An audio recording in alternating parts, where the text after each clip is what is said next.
We have a patient here who is 23 years old, and when at the age of 15, that was about 8 years ago, he, while playing cricket, landed on his left foot and his knee he buckled and his patella dislocated, which he self-reduced at that time.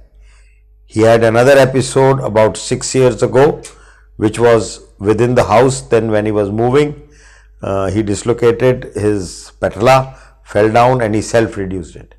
Another episode about 20 days or 15-20 days ago, that was also while playing cricket. He again had a third episode of patellar dislocation, which had to be reduced by a trained medical professional to put it back in place. It was done without any anesthesia, but it was done by somebody else, and he could not self-reduce it because of the pain which he had. In this type of a history, when you have a recurrent when you have a history of repeated knee falling down, usually it is a ACL deficiency or patellar dislocation. In this case, the patient himself has reduced the patella and he could feel it. So this is a case of a recurrent patellar dislocation. In a patient of recurrent patellar dislocation, usually one has the following examination finding. The patella is squinting. If you observe, even when the knee is extended, one can observe that the patella on the left side, which is the affected side, is pointing outward more than the patella on the opposite side, which is slightly pointing outward and looking forward. You can do it again. घुटना मोड़ेंगे, दोनों को same position में रख लीजिए. It becomes more apparent when the knee is flexed that this patella is looking almost forward and a little bit outward. This is looking grossly outward. This is a squinting patella, which is again an indicator of a lateral patellar subluxation. Another finding which is there in this case is the effusion in the knee. If one observes, there is hollowness on the either side of the patella in a normal knee, which is the right leg. This is called the eyes of the knee. Now there is a fullness. One can see this area is full as compared to hollowness in this area.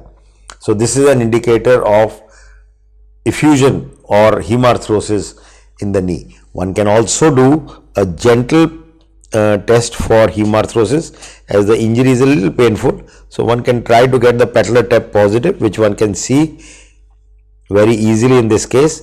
One uses one hand to milk all the fluid into the patellofemoral area, blocks the fluid from coming by pressing on his fingers, and then does a patellar tap.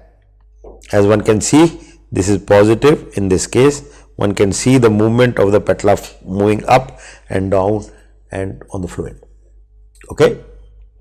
Another thing is there which is classical is that on the normal side we can move the patella about 2 quadrants. If patella is divided into 4 parts, one can move 1/4 to 1/2 of the patella outward. Mostly it is looking for outward. In this case, because of pain, we are not able to elicit this test, but what we are able to elicit is that the moment I try to move the patella outward, the patient brings his hand forward and stops me from doing it. Okay. So this is the classical test. The patient tends to immediately bring the hand forward to stop me from doing it. It is done with the knee in extension. Okay. One must look for the alignment of the leg. In this case, there is a physiological valgus. Increased valgus makes the chances of dislocation much more. Another thing which one must look in cases of recurrent patellar dislocation is the laxity of the tissue, generalized ligamentous laxity. So one can test, as in this case, one can do to find out. One of the method is see how much of thing is there. So it is a little bit there, but one cannot call it a very grossly abnormal thing. One can almost touch the thumb to the forearm. One can see hyperextension of the elbow.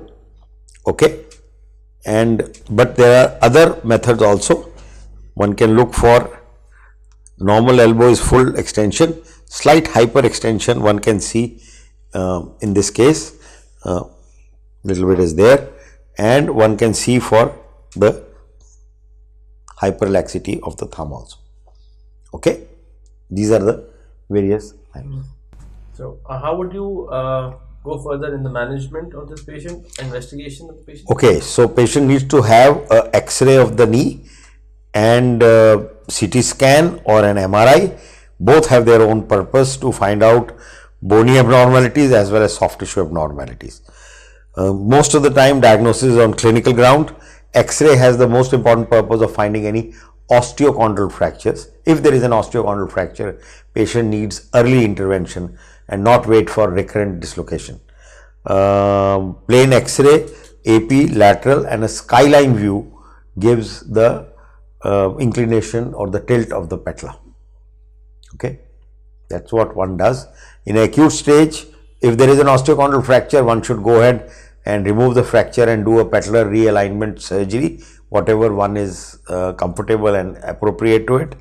If there is no osteochondral fracture, one can do it as an elective procedure. If the patient has had multiple recurrences, then one can do essentially strengthening the medial side and maybe giving a lateral release at the same time as tightening the medial side to bring the patella in the femoral groove. Very rarely one may have bony defects like deficiency of lateral femoral condyle. They need to be treated by a separate procedures of bony reconstruction of the lateral femoral condyle using graft, etc.